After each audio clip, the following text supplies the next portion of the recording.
100 or maybe even 150 years, it's really based on a certain logic and specific principles that worked very well for a long time. So all the wealth and the welfare and the luxury and the quality of life and the health and the happiness that we now have are the result of this kind of way of thinking and working.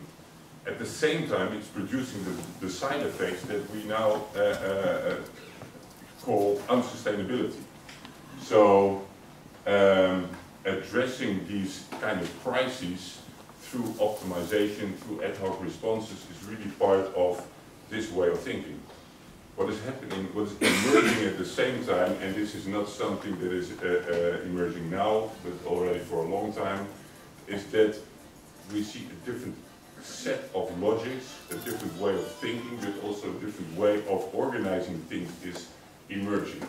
That is not so much on optimizing or purely on technological innovation or growth oriented, but much more oriented on sort of self-organization, on social innovation, on finding stability and finding effective solutions.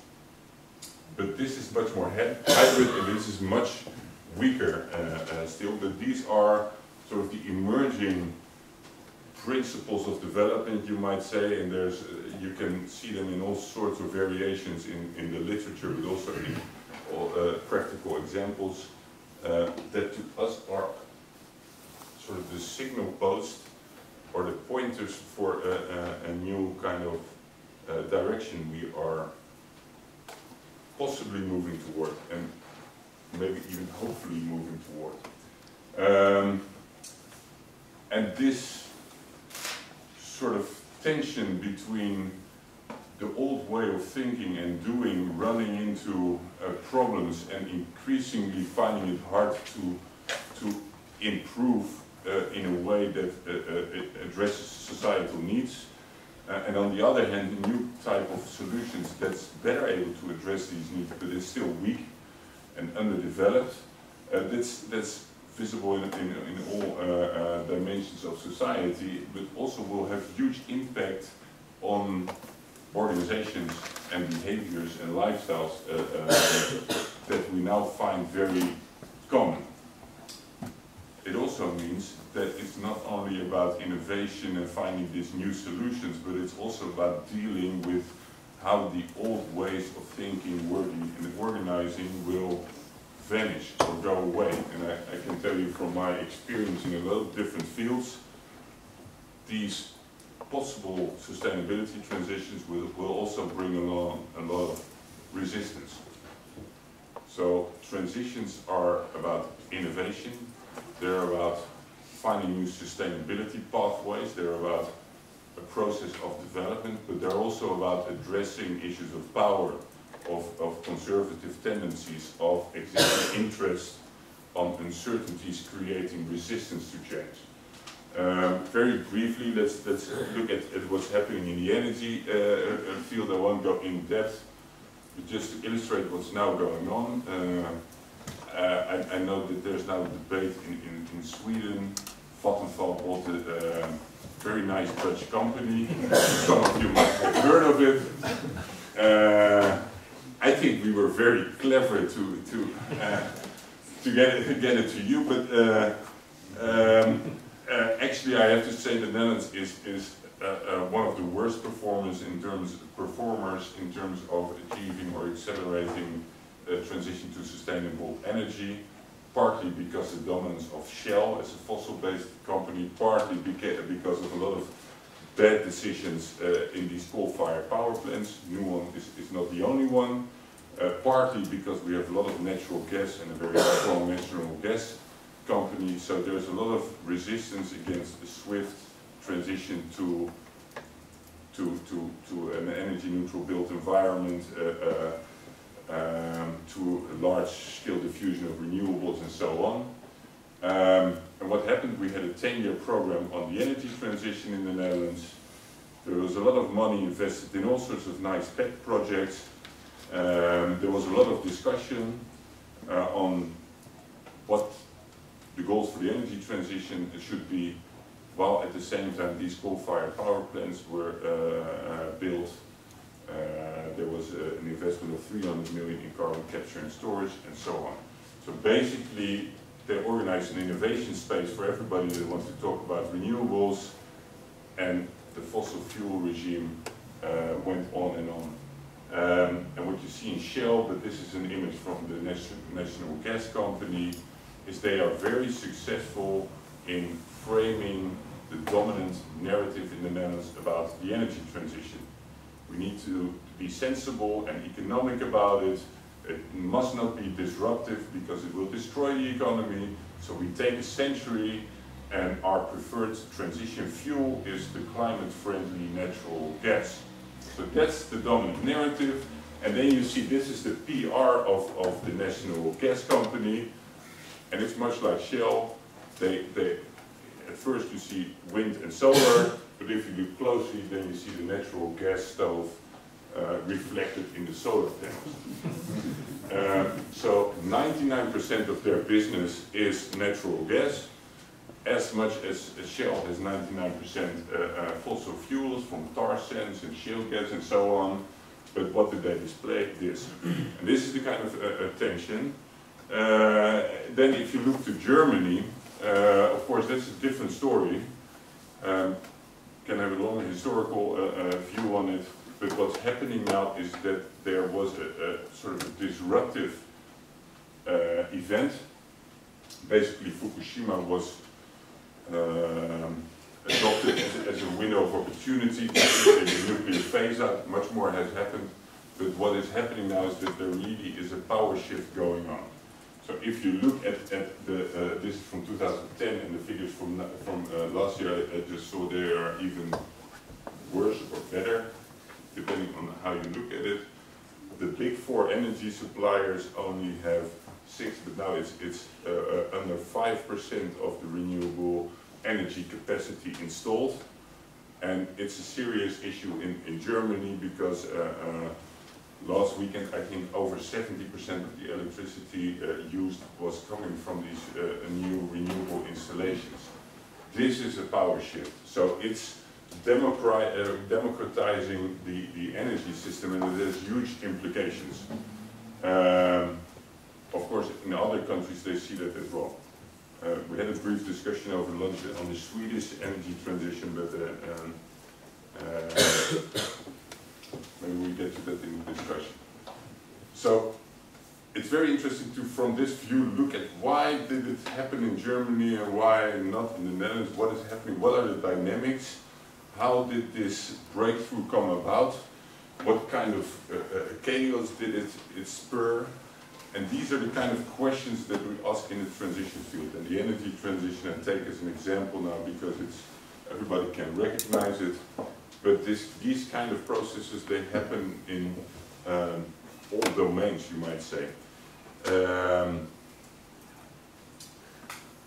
So the transition agenda in the field of transition studies, and especially we make it very explicit within our group, is on the one hand very, you can even say it's theoretical. It's a theoretical puzzle drawing from system science, from ecology, from sociology, you name it, trying to understand the mechanisms and patterns of change in complex social systems. The thing is, you can only understand it when you're also part of it, or sort of look at these dynamics from the inside out with actors involved. So it's not a purely desk kind of study. It's theoretical, yes, but you also need the knowledge from practice. The second very prominent question is then, of course, what's the role of agency? Because ultimately these transitions are the outcome of all sorts of interventions and actions of actors, organizations at all sorts of different levels, which in principle means that these transitions can also be influenced. Because agency is influence, but then you need to understand better role of power, of innovation, of empowerment, of networks, and so on. But it also raises the question of what sustainable development is. Because sustainability in itself is an ambiguous and contested notion, But what then is sustainable development? We can discuss about sustainability futures and set sustainability goals, but shouldn't we focus rather on the dynamics of change and how to increase the likelihood of more sustainable outcomes, or the development at least away from unsustainability? That can also be very much a theoretical debate. So, some words about the field of transition studies, as far as you can say it is a field. This is taken from one of the papers looking at the growth in output, you might say that the number of papers and citations. It doesn't say much, but it does say that since around 2000 there's a growing interest in the debate about in this area and growth in terms of the output. What is happening is that from a number of scientific disciplines, and this originated partly in the Netherlands but increasingly also in the European context, people started to address this question. There are a number of different schools. The more prominent one is the socio-technical one. I'll touch upon it.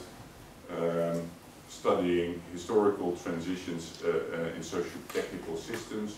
Technological innovation studies, also quite well known here. Socio-ecological systems, more associated with resilience paradigms. And we're more focusing on sustainability transitions. But there is a hugely hybrid background there, so you also showed all these different disciplines. Basically, you could say the transition field is also, in that sense, multi and interdisciplinary. But the concept of transition itself and transition management is, in essence, an interdisciplinary concept. So it's not only combining all these disciplines, but the notion, the phenomenon of transitions can only be understood by integrating different disciplinary insights. So you can look at it from one disciplinary perspective, but it also came about in a science policy debate by the end of the 90s, where all these different disciplinary people came together to address the integrated challenge of sustainability transitions.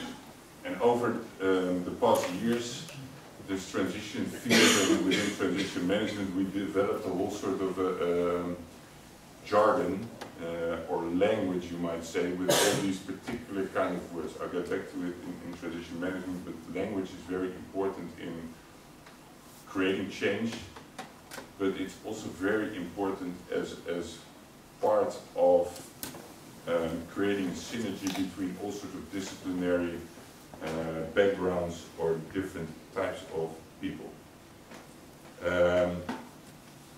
Okay, let's get to the sort of the more academic basic understanding of transitions is that they are processes of structural change in dominant regimes, and in social systems and sustainability transitions we define these regimes by 3 dimensions.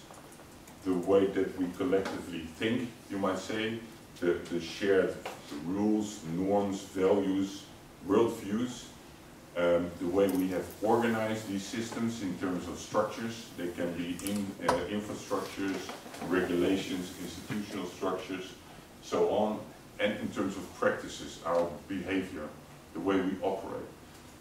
And they reinforce each other. So transitions do not start in one domain or dimension and then sequentially change the other, but they are a fundamental change in all these 3 dimensions. At the same time, we're just one of my PhDs just finished and he's debating this triplet, as he called it, and it's very ambiguous. Because in a social scientist would immediately question the separation of culture from structure and say, well, why are collective routines part of the structure and not of the practices and so on. So you can have nice theoretical debates, But interestingly, it works as a starting point for these kind of fundamental debates, but also for asking sort of a question in participatory context: what is our current dominant regime that we find unsustainable? Get back to that. The transition is this a structural change in these regimes, but it's a particular type of change, namely a non-linear shockwise one. And we use this kind of S-curve model, often mistaken for an innovation diffusion curve, so that's why I also put the reverse in there. And the non-linearity, this is the main message one displays the non-linearity.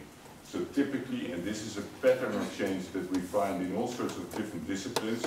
Think about the demographic transition, think about punctuated equilibria theory in evolutionary biology, think of material transitions in physics, think in terms of psychological transitions in development psychology. The pattern of change where a long-term process of gradual build-up of pressure suddenly is accelerated by some kind of triggering mechanism or pattern.